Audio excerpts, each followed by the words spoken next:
that's in the book that a lot of the people that really laid the groundwork were either fan communities. So the book starts with like mailing lists and message boards and things like that. So I think it's like very underrated. I almost feel like I want to write a whole book about Yahoo groups too, and just what a cultural force Yahoo was. I feel like it doesn't get talked about because I think of what Yahoo used to be, and I think of it's sort of what Facebook, but that's another topic. So it's either, fan built and like enthusiasts, or it's just like experimenters. So the people that worked for the labels and did that first generation website or brought internet for the first time into Sony Music, these were guys that maybe were on the street team, or these were guys that were maybe, on the sales team, but they had sort of had a Commodore 64 at home for a few years, so they sort of got how this worked. It was fascinating talking to some of the people, like just setting up the internet in the 90s too, because, some of the early providers and whatnot. I talked to this guy, Earl Epstein. He ran a company out of Toronto called Passport.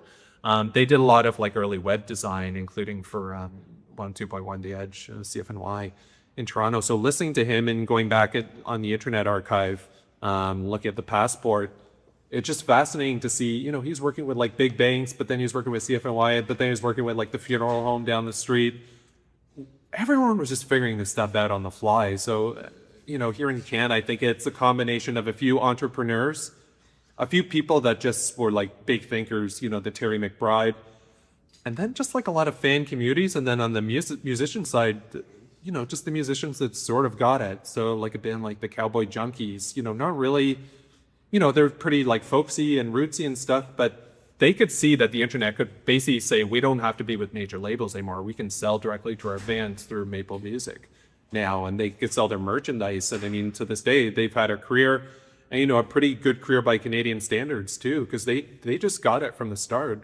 And there's some other examples like that. But one of the interesting things about the book is there's really only one musician that's quoted like in the book, which is Cadence Weapon out of Edmonton, who, I partially interviewed him because he also worked for Pitchfork when he started releasing music or dropping mixtapes.